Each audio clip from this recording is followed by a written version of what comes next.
Hello students, welcome to the class Ray Optics and Optical Instruments 10+2 Physics। जो topic हम आज करने जा रहे हैं बेटा वो है total internal reflection.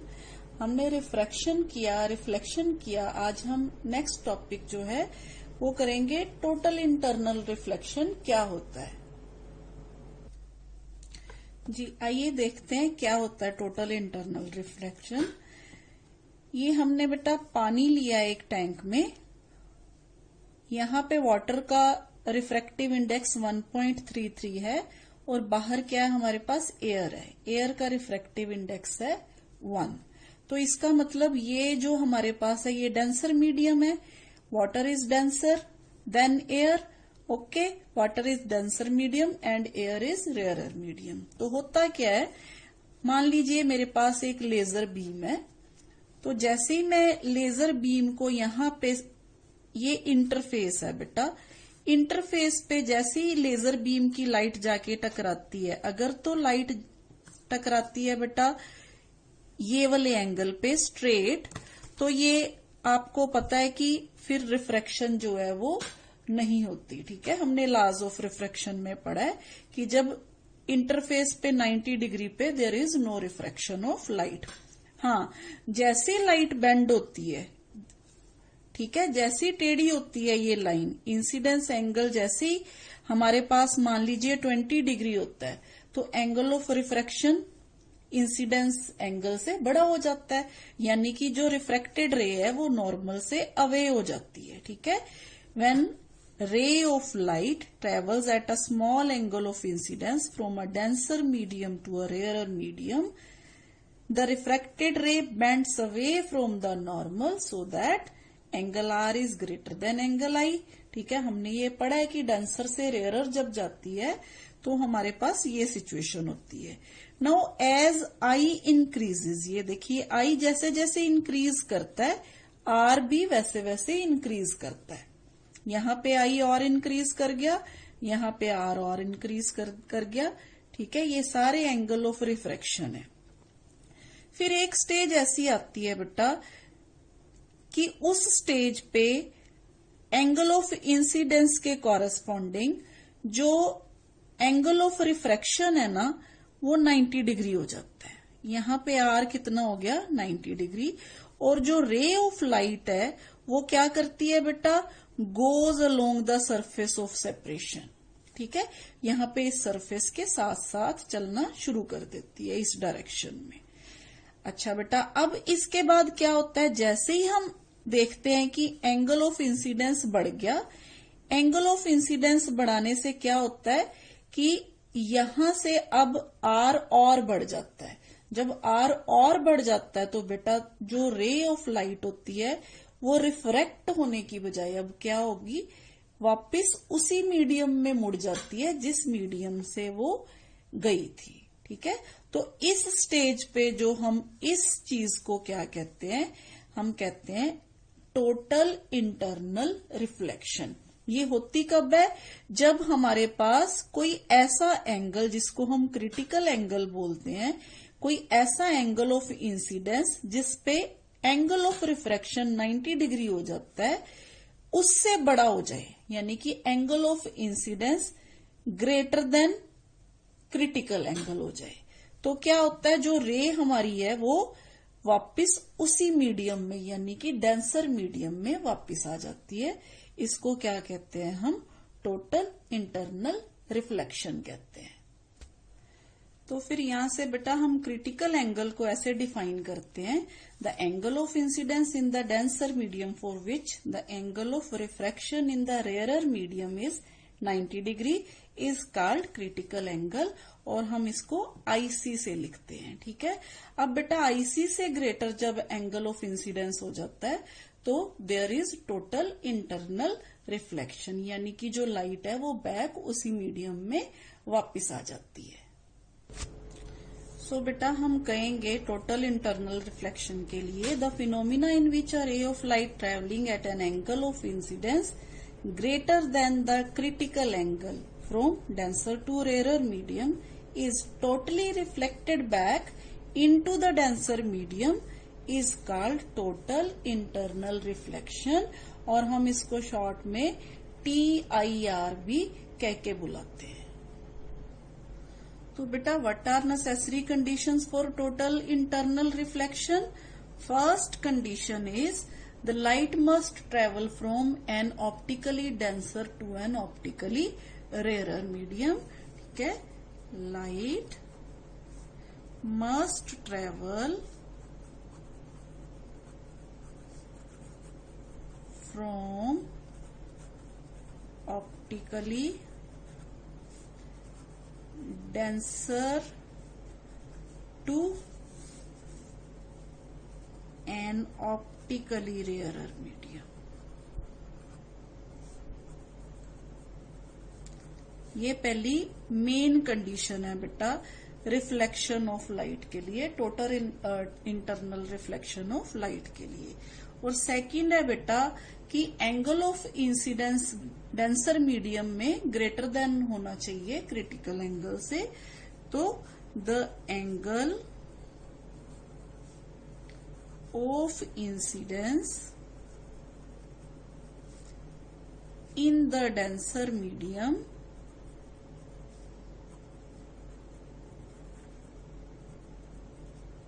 must be greater than the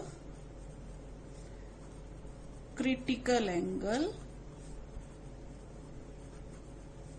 for the two media।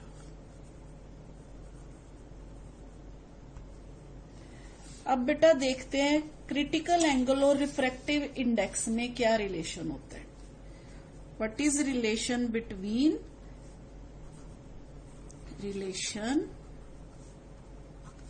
Critical angle and refractive index?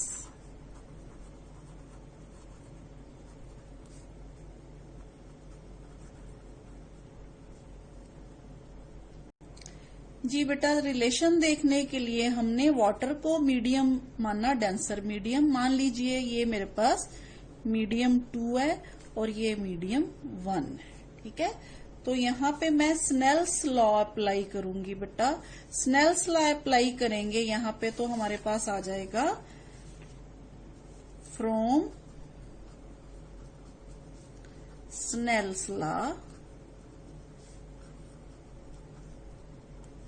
we have sin I by sin R is equal to mu 2 1। I 2 में है और R 1 में है। ठीक है, तो ये आ गया बेटा हमारे पास 1 बाय म्यू 1 2। ये एक दूसरे के रेसिप्रोकल होते हैं, ये भी हमने किया हुआ है। ठीक है, अब बेटा जैसे ही हमारा एंगल इंसिडेंस है जो वो क्रिटिकल एंगल के बराबर हो जाता है, व्हेन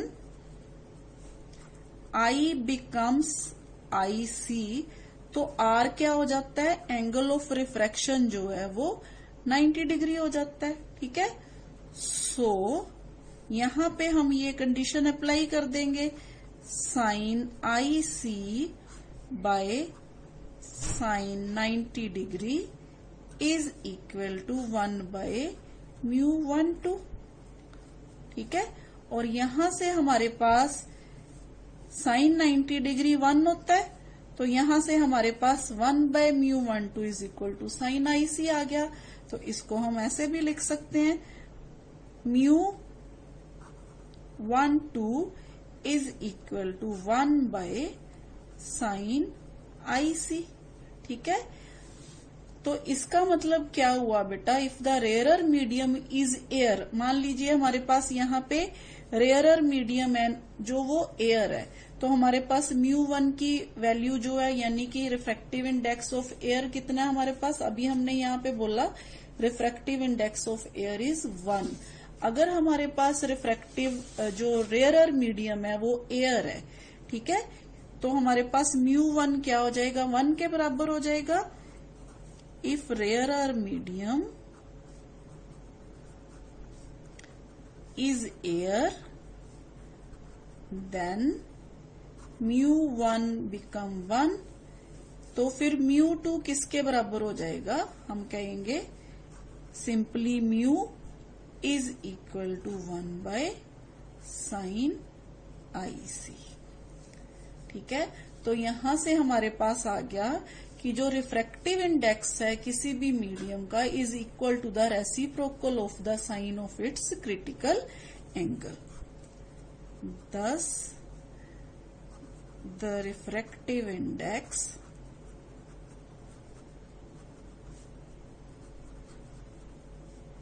of any medium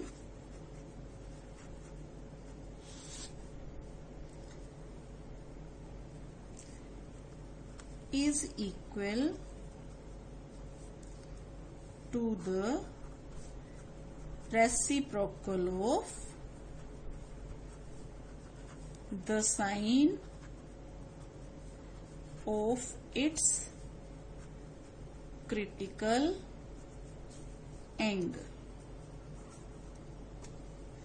ये है बेटा टोटल इंटरनल रिफ्लेक्शन के बारे में मेन पॉइंट्स जो हमने किए। अब हम इसकी देखते हैं एप्लीकेशंस क्या है बेटा टोटल इंटरनल रिफ्लेक्शन की। सबसे पहले इसकी एक डेमोन्स्ट्रेशन भी हम ले सकते हैं। देखिए हमारे पास मान लीजिए मैंने एक टेस्ट ट्यूब या एक जो लॉन्ग कांच का गिलास या हम कह सकते हैं जैसे कोल्ड ड्रिंक वाले गिलास होते हैं, उसमें मैंने पानी ले लिया और पानी में थोड़ा सा साबुन का टच दे दिया ताकि पानी जो है अपना थोड़ा शेड है जो उसको चेंज कर ले। थोड़ा सा इसमें मैंने साबुन घोल के मैंने इसको थोड़ा सा जैसे मैला सा बना लिया पानी को।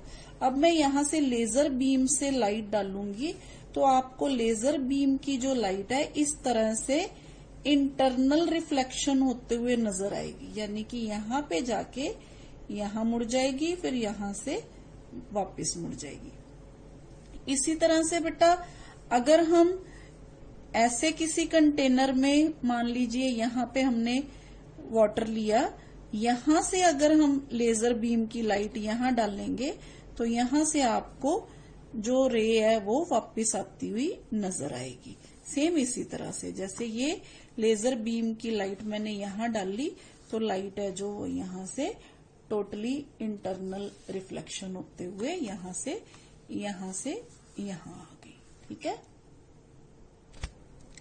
जी बेटा। Sparkling of diamond is due to TIR यानी कि टोटल इंटरनल रिफ्लेक्शन। जैसे कि हमने यहाँ पे कहा कि म्यू और साइन IC दोनों रेसिप्रोकल है, एक दूसरे के उलट है। तो डायमंड के केस में क्या होता है बेटा, म्यू जो होता है वेरी लार्ज होता है, refractive index is very large in case of diamond. अगर रिफ्रैक्टिव इंडेक्स लार्ज है तो क्रिटिकल एंगल जो है वो स्मॉल होता है। ठीक है, इतना स्मॉल होता है अप्रोक्सीमेटली 24.4 डिग्री होता है। यानी कि अगर इतने एंगल पे जो क्रिटिकल एंगल है इससे थोड़ा सा भी ज्यादा हो जाए, यानी कि क्रिटिकल एंगल ये है, एंगल इससे थोड़ा सा भी ज्यादा हो जाए तो जो लाइट है वो अंदर ही अंदर क्या होना शुरू हो जाती है, रिफ्लेक्ट करना शुरू कर देती है।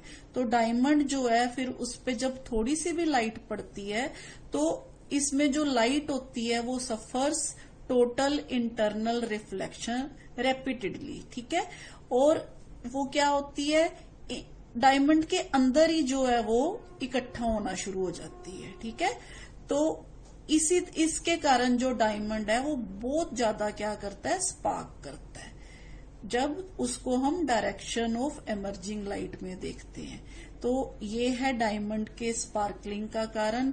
अच्छा, कई बार आपसे ये भी पूछ लिया जाता है कि डायमंड सोर्स ऑफ लाइट है क्या, तो no, diamond is not a source of light. ठीक है, तो ये है बेटा डायमंड की स्पार्कलिंग का। इसी तरह से बेटा आपने मिराज सुना होगा, जिसको हम मृग तृष्णा भी कहते हैं। ऐसे ही आप जब बहुत ज्यादा गर्मी होती है, अगर हम बस में सफर कर रहे हो तो हमें कई बार जो रोड होते हैं वहां पे भी ऐसा लगता है जैसे किसी ने पानी गिराया हुआ, पर जैसे ही हम नजदीक जाते हैं तो वहां कुछ भी नहीं होता।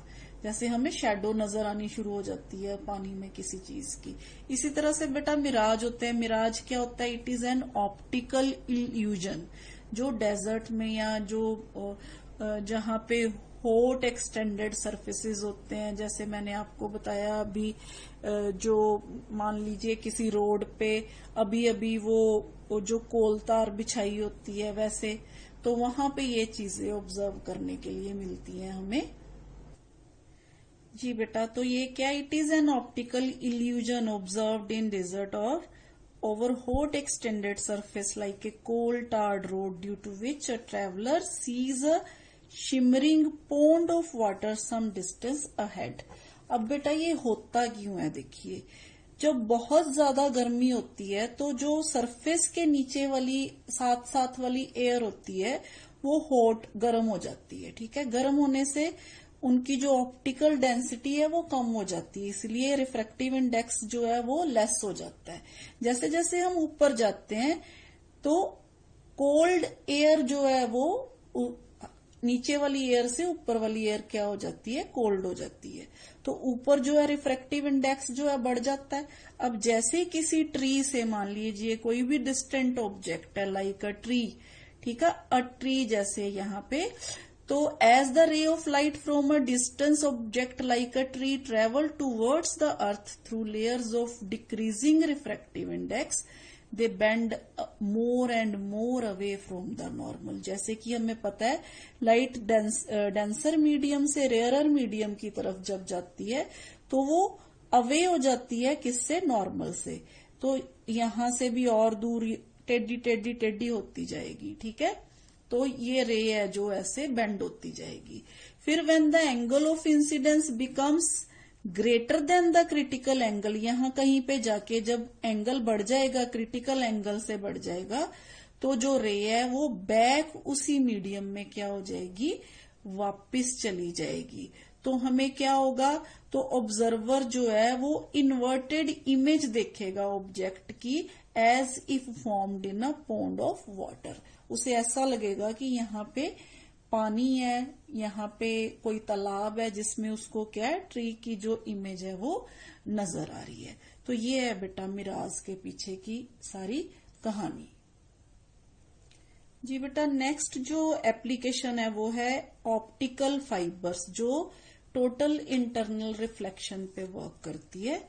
तो इसमें क्या होता है बेटा? ऑप्टिकल फाइबर्स क्या होती हैं? आपने देखी होंगी बेटा, हेयर लाइक बहुत थिन वायर्स होती हैं। जैसे ज्यादातर कहीं पे इंटरनेट के लिए जो तारे वगैरह वायरिंग वगैरह कर रहे होते हैं, वहां पे आपने कहीं देखी होंगी बालों जैसा, जैसे गुच्छे जैसी होती हैं ये। तो इसमें क्या होता है बेटा? Hair thin long strand of quality glass और quartz surrounded by a glass coating of slightly lower refractive index. यानी कि ये इसकी कंस्ट्रक्शन है बेटा। इसमें क्या होता है? अंदर ग्लास होता है, ग्लास का रिफ्रैक्टिव इंडेक्स है 1.52 और इसके बाहर एक क्लैडिंग होती है जिसका रिफ्रैक्टिव इंडेक्स जो है 1.48। यानी कि इसकी जो कोटिंग होती है वो ऐसे मटेरियल की होती है जिसका रिफ्रैक्टिव इंडेक्स अंदर वाले मटेरियल के रिफ्रैक्टिव इंडेक्स से कम होता है। तो इसमें क्या होता है बेटा? जैसे ही रे एंटर करती है तो टोटल इंटरनल रिफ्लेक्शन जो है वो स्टार्ट हो जाती है। तो ये जो ऑप्टिकल फाइबर्स हैं आजकल हर जगह पे यूज हो रही हैं। इनके ऑप्टिकल फाइबर्स के बहुत यूजेस हैं। तो एप्लीकेशंस में जैसे अगर हम बोलें, they are used in transmitting and receiving electrical signal in telecommunication. Telecommunication में तो ये बहुत ज्यादा यूज होती है। तो देखिए होता है क्या है बेटा, यहां से जो लाइट है क्या करते हैं? When light is incident on one end of the fiber at a small angle, it goes inside and suffers। यहां क्या होता है? ये रिपीटेड टोटल इंटरनल रिफ्लेक्शंस होती रहती हैं। ठीक है, तो यहां से सिग्नल जाता है और यहां से ऐसे का ऐसे बाहर आ जाता है। No loss of intensity in this case, ठीक है। सिग्नल जैसा जाता है वैसे का वैसा ही हमें बाहर मिलता है।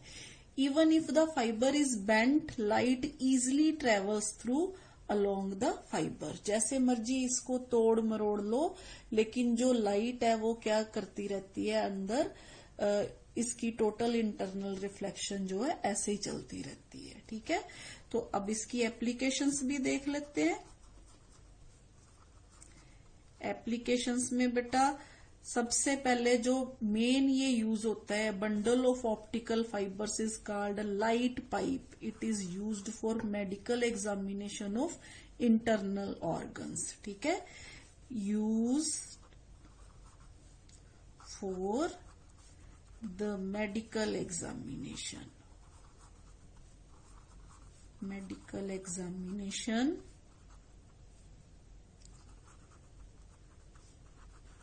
Of internal organs.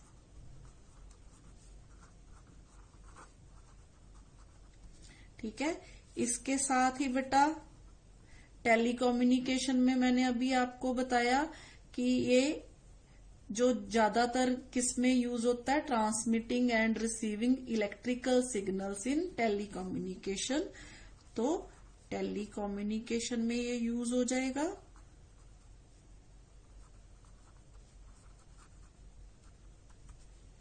ठीक है। फिर उसके बाद बेटा optical signals and two dimensional pictures they are used for transmitting optical signals and two dimensional pictures. तो ये है बेटा यूजेस ऑफ ऑप्टिकल फाइबर्स। जैसे in the form of photometric sensors ये यूज होते हैं for measuring blood flow in the heart, and in the form of refractometer, यानी कि रिफ्रैक्टिव इंडेक्स अगर किसी मटेरियल का पता करना है तो वहां पे भी ये यूज होते हैं। एक और बहुत ही इंपॉर्टेंट एप्लीकेशन है बेटा टोटल इंटरनल रिफ्लेक्शन की, वो है टोटली रिफ्लेक्टिंग प्रिज्म्स। ये होते क्या है बेटा, राइट एंगल्ड आइसोसेलेस प्रिज्म जिनके एंगल्स जो हैं 45, 90 और 45 होते हैं। ऐसे जो प्रिज्म्स होते हैं इनको क्या बोलते हैं, टोटली रिफ्लेक्टिंग प्रिज्म। इनमें बेटा देखिए कैसा होता है, सबसे पहले एक ऐसा प्रिज्म जो डेविएट करता है रे को थ्रू 90 डिग्री। तो ये हमारे पास जो केस है, यहाँ पे जो ये देखिए ये जो रे है थ्रू 90 डिग्री डेविएट हो रही है। होता क्या है, जब ये रे ऑफ लाइट यहाँ जाके पड़ती है तो एंगल ऑफ इंसिडेंस है जो वो क्या हो जाता है हमारे पास यहाँ पे 45 डिग्री हो जाता है। तो 45 डिग्री जो है यहाँ अंदर जाके, तो क्रिटिकल एंगल जो होता है हमारे लिए, हमारे पास ग्लास का जो क्रिटिकल एंगल होता है ना, क्रिटिकल एंगल फॉर ग्लास